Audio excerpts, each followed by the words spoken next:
اللہ اکبر اللہ اکبر اللہ اکبر اللہ اکبر لا الہ الا اللہ واللہ اکبر واللہ اکبر وللہ الحمد انہ وحدہ صدق وعدہ نصر عبدہ ہزم الاحزاب وحدہ لا الہ الا اللہ ان اللہ وملائکتہ یصلون علی النبی یا ایہا الذین آمنوا صلوا علیہ وسلموا تسلیما اللہم صلی وسلم وبارک علی سیدنا محمد وعلی آلہ واصحابہ وازواجہ وذریتہ اجمعین بقدر حسنہ و نورہ و جمالہ و کمالہ۔ پچھلی محفل میں آپ کو خوارج کا تعارف کروایا تھا، خوارج کے فتنوں سے آگاہ کیا تھا، آپ کو یہ بتایا تھا کہ کس طرح سیدی رسول اللہ نے پوری امت کو 100 سے زائد احادیث مبارکہ میں ان جہنم کے کتوں سے خبردار کیا تھا۔ آپ نے فرمایا تھا کہ یہ ہر دور میں پیدا ہوتے رہیں گے، ان کی ہر سازش کے بارے میں سیدی رسول اللہ نے اپنی امت کو آگاہ فرمایا، ان کے ہر فتنے سے ہمیں مطلع کیا، ہر فتنے سے، ہر ان کی غداری اور ان کی مکاری سے خبردار کیا، اور اپنی امت کو یہ آگاہ کر دیا تھا سیدی رسول اللہ نے کہ یہ زمانہ آخر تک پیدا ہوتے رہیں گے اور ان کا آخری گروہ دجال کے ساتھ نکلے گا۔ خوارج جو مسلمان دنیا کو تباہ کرنے کے لیے دلیلیں استعمال کرتے ہیں، ان میں ایک بہت بڑی دلیل یہ ہے کہ کیونکہ اسلام میں نیشنلزم، قومیت کی بنیاد پر ریاستیں حرام ہیں، لہٰذا ہم مسلمان دنیا کو تباہ کرنا چاہتے ہیں تاکہ یہاں خلافت قائم کر سکیں۔ جس طرح انہوں نے غزوہ ہند کی احادیث کو توڑا، موڑا اور گھما کر پاکستان کے خلاف استعمال کیا، جس طرح وہ یہ کہتے ہیں کہ غزوہ ہند تو پاکستان کے خلاف ہوگا کیونکہ پاکستان ہند کا حصہ تھا، بالکل اسی طرح باقی مسلمان ممالک کو تباہ کرنے کے لیے وہ یہ دلیل دیتے ہیں کہ چونکہ اسلام میں خلافت ہے، اور خلافت ایک ملک ہوتا ہے، ایک ریاست ہوتی ہے، ایک خلیفہ ہوتا ہے جو پوری مسلمان دنیا پر حکمرانی کرتا ہے، لہٰذا جو مسلمان ممالک آج بنے ہوئے ہیں ان کو تباہ کرنے کی ضرورت ہے تاکہ ہم خلافت قائم کر سکیں۔ اور یہ اتنی بڑی سازش اور اتنا بڑا فتنہ ہے ان دجالیوں کی جانب سے، ان جہنم کے کتوں کی جانب سے۔ اسی لیے جب انہوں نے عراق کو تباہ کرنا شروع کیا، شام کو تباہ کرنا شروع کیا، تو داعش نے وہاں خلافت کا اعلان کیا، اور ایک موساد کا ایجنٹ، ایک یہودی خلیفہ بن کر مسلمانوں کے درمیان کھڑا ہو گیا اور کہتا ہے کہ اب میں خلیفہ ہوں، پوری مسلمان دنیا پر میری حکومت ہے، اور مسلمان دنیا میری اطاعت کرے اور مجھ سے بیعت کرے۔ اور پوری دنیا میں جو جہنم کے کتوں کے گروہ پھیلے ہوئے تھے، انہوں نے اس یہودی سے بیعت کرنا شروع کر دی، پوری خلافت کے تصور کو ہائی جیک کر لیا۔ اور ان کی یہ دلیل کہ چونکہ مسلمان ممالک، ان کا قیام شریعت کے خلاف ہے اور خلافت کے خلاف جاتا ہے، اور ان مسلمانوں ممالک کی وجہ سے مسلمان امت تقسیم ہو گئی ہے، لہٰذا ان مسلمان ممالک کو تباہ کرنا ضروری ہے۔ اب یہ دلیل ظاہراً دیکھنے میں بڑی شرعی لگتی ہے، ظاہراً دیکھنے میں بڑی لوگوں کے دلوں کو لگتی ہے کہ ہاں اتنے سارے مسلمان ممالک نہیں ہونے چاہیے، ایک خلیفہ ہونا چاہیے، لہٰذا مسلمان ممالک کو تباہ کرنا جہاد ہے، عین جہاد ہے، اور یہ ثواب کا کام ہے کہ مسلمان ممالک کو تباہ کر کے خلافت قائم کرنے کی کوشش کی جائے۔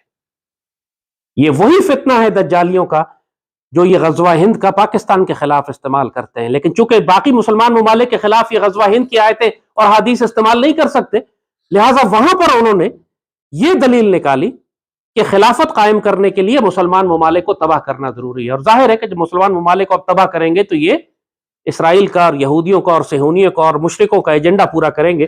اسی لیے آپ دیکھتے ہیں کہ خوارج نے آج تک ایک حملہ بھی اسرائیل پر نہیں کیا، انہوں نے کئی مسلمان ممالک مشرق وسطیٰ کے تباہ کر دیے، لاکھوں مسلمانوں کو زندہ جلا دیا، لیکن ایک یہودی سپاہی کو کبھی قتل نہیں کیا، کیونکہ داعش اور خوارج براہ راست دجال کے ساتھی ہیں، براہ راست دجالی طاقتیں ان کی پشت پر ہیں، ان کی حمایت کر رہی ہیں، ان کی قیادت کر رہی ہیں۔ پاکستان میں بھی جو آپ نے دہشت گرد خوارج پکڑے تھے جن کی پیٹھ پر وہ ٹیٹو بنے ہوئے تھے، وہ اسرائیلی تھے۔ پاکستان میں جتنے خوارج ہیں ان کے پیچھے آپ کو مشرک اور اسرائیلی ملیں گے۔ داعش کے پیچھے پوری قیادت، پوری فنڈنگ، پوری سپلائی لائن، پورا اسلحہ، پورا علاج ان کا اسرائیل میں ہوتا تھا۔ آج یہاں پر یہ دلیل دینی ہے کہ اسلام میں نیشنلزم کا تصور کیا ہے، اس پر علامہ اقبال نے بہت تفصیل سے بات کی، اور یہ جہنم کے کتے جس طرح قرآن و سنت کو غلط استعمال کرتے، ویسے علامہ اقبال کے کلام کو بھی غلط استعمال کرتے ہیں. اقبال کا ایک شعر ہے کہ آج کے زمانے میں تازہ خداؤں، جو تازہ خدا بنائے ہیں انسان نے، ان میں سب سے بڑا وطن ہے، جو پیرہن ہے اس کا وہ مذہب کا کفن ہے. بڑی واضح بات ہے کہ جو وطن کا تصور ہے آج کے دور میں، یہ سب سے بڑا خدا ہے جو اس تہذیب نے پیدا کیا ہے. اور اس تہذیب اور وطن اسی وقت قائم ہوتا ہے جب آپ مذہب کو دفن کر دیں. یہ بابا اقبال کا شعر ہے. اور ظاہر ہے پھر خوارج اسی کو استعمال کرتے ہیں یہ کہنے کے لیے کہ وطن کا تصور جو ہے اسلام میں حرام ہے. خود اقبال نے بھی تو دیکھیں یہی بات کہی ہے، لہٰذا پاکستان کو تباہ کرنا ضروری ہے کیونکہ ہم یہاں خلافت قائم کریں گے. اسی لیے آپ دیکھتے ہیں جو ISKP انہوں نے بنائی ہے، Islamic state of Khorasan and Pakistan, اور اس ریجن کی جو کہتے ہیں، اس میں یہ اپنے آپ کو اسلامک اسٹیٹ یعنی خلافت کہتے ہیں جو اس علاقے میں قائم ہوئی ہے، جو خراسان میں قائم ہوئی ہے. اور یہ ان تمام علاقوں کو، تمام حکومتوں کو، ملکوں کو تباہ کر کے یہاں خلافت قائم کرے گی. پاکستان میں داعش دوسرے نام سے بھی، ISKP کے نام سے بھی ہے نا، اسلامک اسٹیٹ آف خراسان ان پاکستان. مگر جب علامہ اقبال نے اس وقت محسوس کر لیا تھا کہ یہ لوگ فتنہ گر لوگ ان کے اقبال کے کلام کو غلط استعمال کرنے کی کوشش کریں گے، تو بابا اقبال نے پھر بڑے واضح شعر ایک فرمایا. ایک اور فرماتے ہیں، سیاست کی زبان میں وطن اور ہے، مذہب کی زبان میں وطن اور ہے.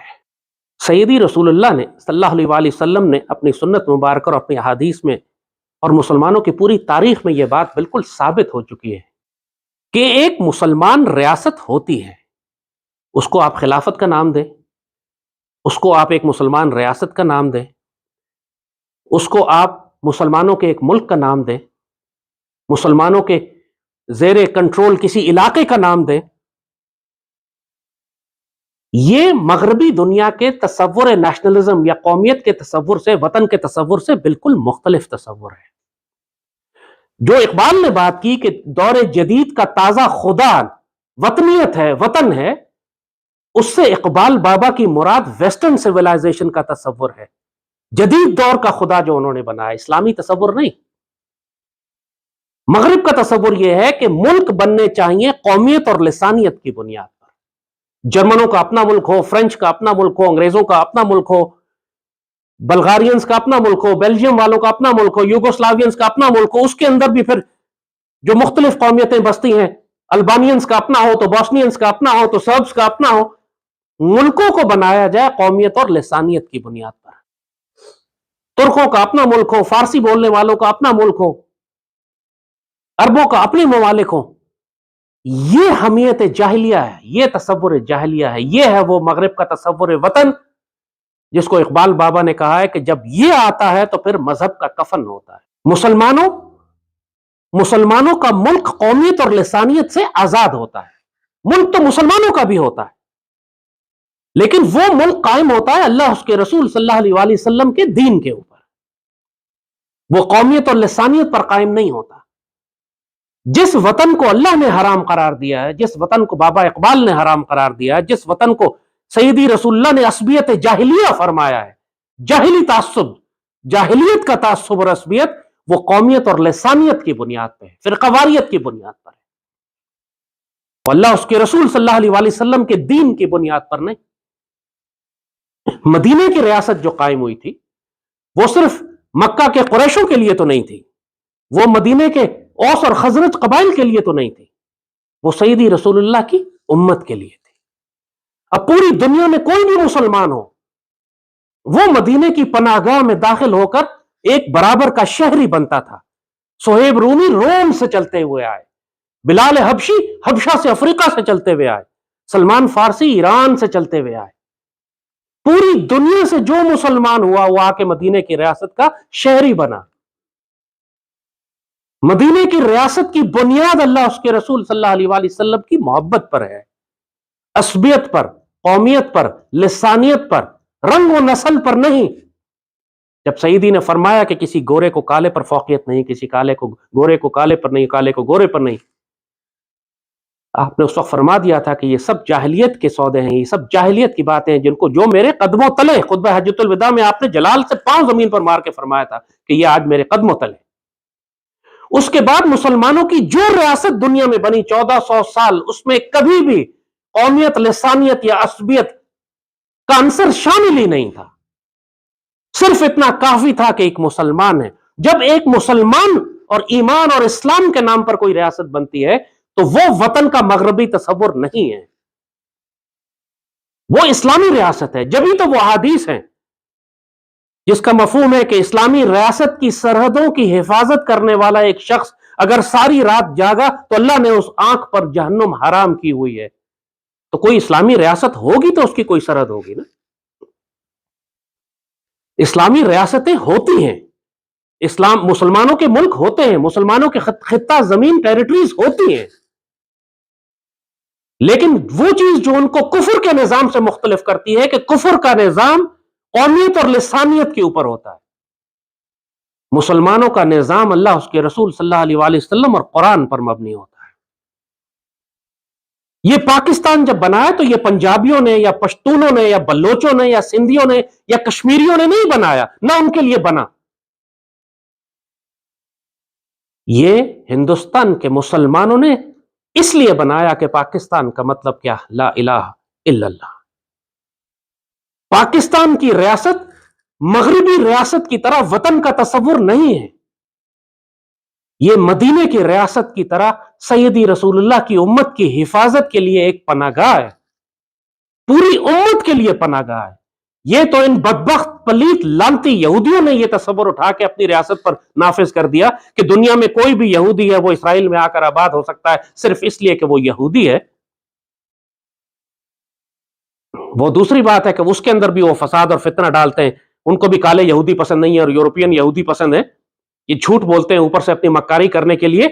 لیکن اسلامی ریاست ہمیشہ 1400 سال کی تاریخ اٹھا کے دیکھو، ایک مسلمان کاشغر چین سے چلتا تھا حج کرنے کے لیے، 10 مسلمان ممالک سے گزرتا ہوا حج کرنے کے لیے پہنچتا تھا، کہیں پہ اس کو نہ ویزے کی ضرورت ہوتی تھی، نہ پاسپورٹ کی ضرورت ہوتی تھی، نہ اس سے کوئی یہ سوال کرتا تھا کہ تم کون ہو، تم کہاں سے آئے ہو، اتنا کافی ہے کہ تم مسلمان ہو، سیدی رسول اللہ کی امت سے ہو، مسلمان دنیا میں تم جہاں چاہو جا کر آباد ہو جاؤ، تمہیں نہ اجازت لینے کی ضرورت ہے، نہ ویزے کی، نہ پاسپورٹ کی۔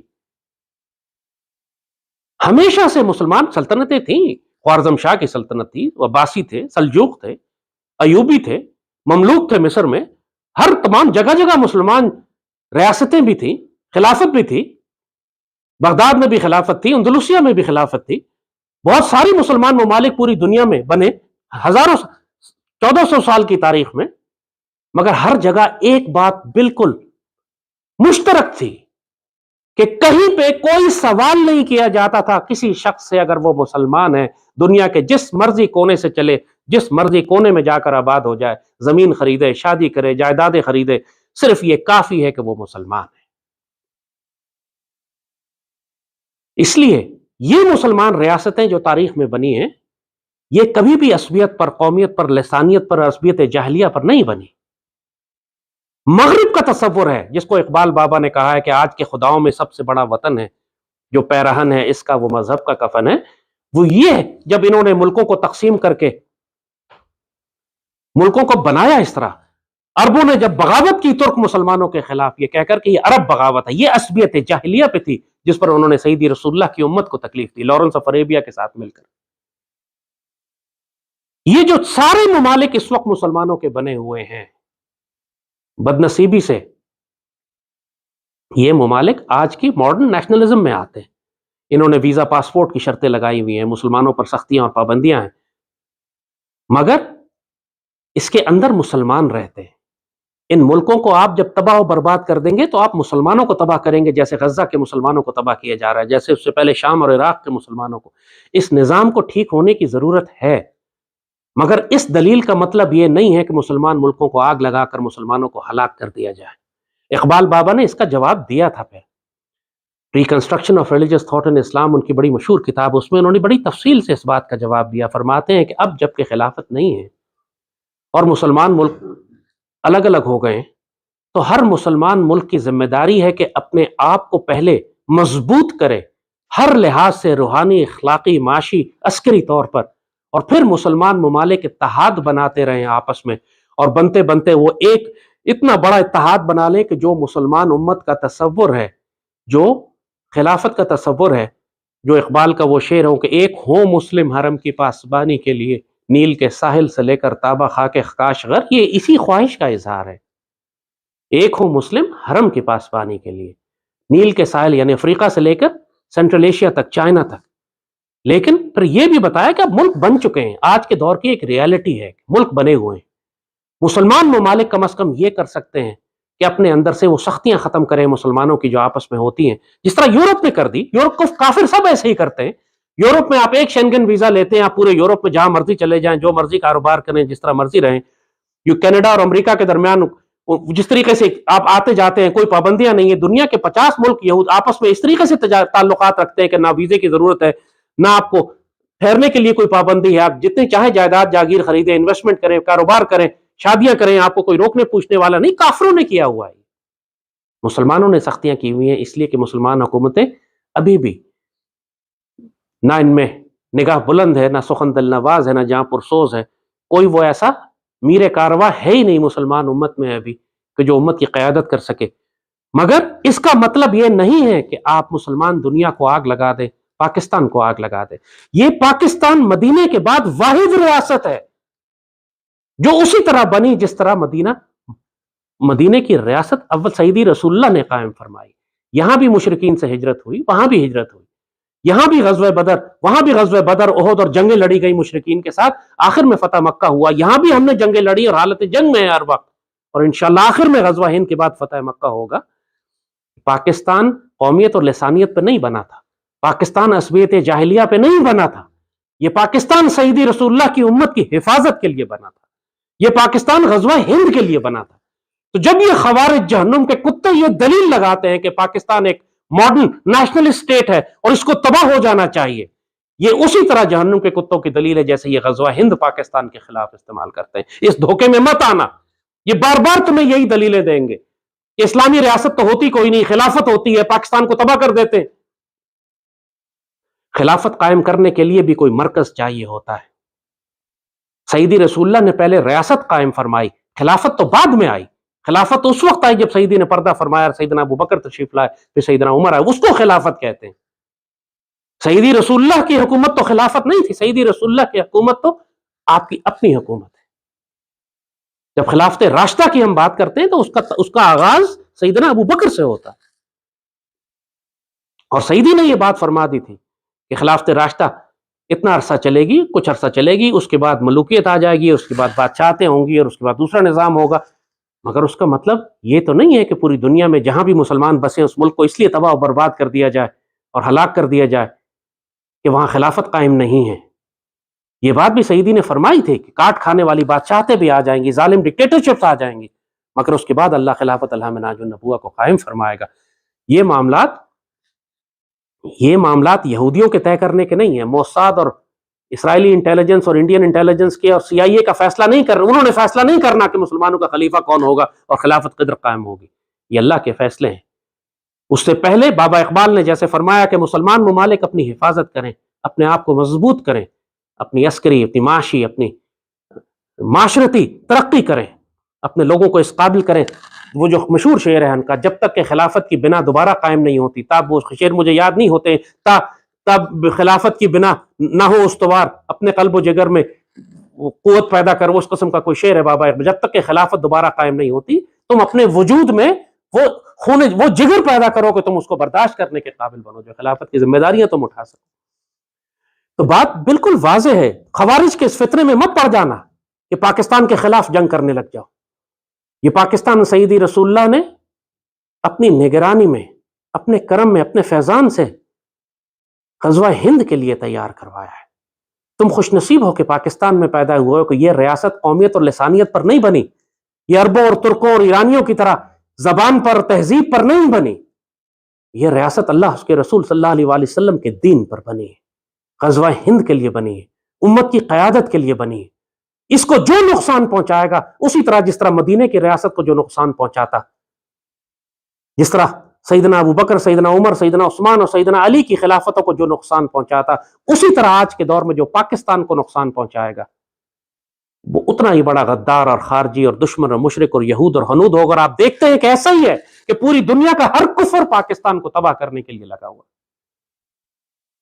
اور جو پاکستان کو تباہ کرنے کے لیے لگا ہوا ہے وہ مشرک بھی ہے، مرتد بھی ہے، یہود بھی ہے، خارجی بھی ہے، جہنم کا کتا بھی ہے اور جہنمی بھی ہے. لہذا بہت محتاط رہو. جو کہتا ہے آزاد بلوچستان کی بات کرتا ہے وہ جہنم کا کتا ہے. جو آزاد پختونستان کی بات کرتا ہے وہ جہنم کا کتا ہے. جو سندھو دیش کی بات کرتا ہے وہ جہنم کا کتا ہے. جو آزاد کشمیر کی بات کرتا ہے وہ جہنم کا کتا ہے. سیدی رسول اللہ نے یہ پاکستان امت کے لیے بنایا، امت کی قیادت کے لیے. تمہارے بلوچستان اور پختونستان، تمہاری سندھو دیش کے لیے اور تمہارے آزاد کشمیر کے لیے نہیں. سیدی رسول اللہ سے غداری مت کرنا. تم لانتی ہوگے دنیا میں بھی اور آخرت میں. اس پاکستان نے غزوہ ہند لڑنا ہے، سندھ میں نہیں لڑنا، بلوچستان میں نہیں لڑنا، پنجاب نے اور کشمیر نے اور سرحد نے غزوہ ہند نہیں لڑنا، پاکستان نے غزوہ ہند لڑنا ہے. تم اپنے آپ کو پاکستان سے الگ کرو گے، بدنصیب ہو گئے جیسے بنگالی بدنصیب ہو گئے. تم سمجھتے ہو صرف معاشی ترقی کر کے کچھ بلین ڈالر کی فورن ایکسچینج کما کے وہ خوش نصیب ہیں؟ دنیا اور آخرت میں جہنمی بدنصیب ہیں وہ لوگ. انہوں نے اپنے آپ کو اتنی بڑی سعادت سے الگ کر لیا شیخ مجیب جیسے بے غیرت غدار کے پیچھے چل کر. اور آج پاکستان میں کتنے لوگ ہیں جو اس کو ہیرو بنا کر پیش کرتے ہیں کہ ہم اس کے نقش قدم پر چلیں گے. مطلب سمجھتے ہو اس بات کا؟ کیا تم بھی پاکستان توڑو گے جیسے اس نے توڑا تھا؟ واللہ ہے اب نہیں. اب سقوط ڈھاکہ نہیں ہوگا، اب غداروں کے سر اتارے جائیں گے. اچھی طرح سمجھ لو، یہ پاکستان سیدی رسول اللہ نے ہمیں تحفے میں دیا ہے. یہ ہماری ریڈ لائن ہے، ہم کسی کو اس کو کراس نہیں کرنے دیں گے. چاہے کوئی سیاسی جماعت ہو، چاہے کوئی بلوچ لبریشن آرمی کے دہشت گرد ہو، کوئی مسنگ پرسن ہو، کوئی منظور پشتین ہو، کوئی سندھو دیش ہو، کوئی حامد میر ہو، کوئی زرداری ہو، کوئی نواز ہو. اب نہیں. تمہاری نسلوں نے پاکستان کو توڑا اور نقصان پہنچایا. اب نہیں.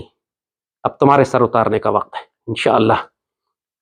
اور غزوہ ہند صرف مشرکوں کی سرکوبی نہیں ہے، منافقوں کے سر بھی اتارے جائیں گے. اس غلطی میں مت آ جانا، کبھی اس دھوکے میں مت آ جانا. بہت سخت پروپیگنڈا ہو رہا ہے کہ غزوہ ہند پاکستان کے خلاف ہوگا.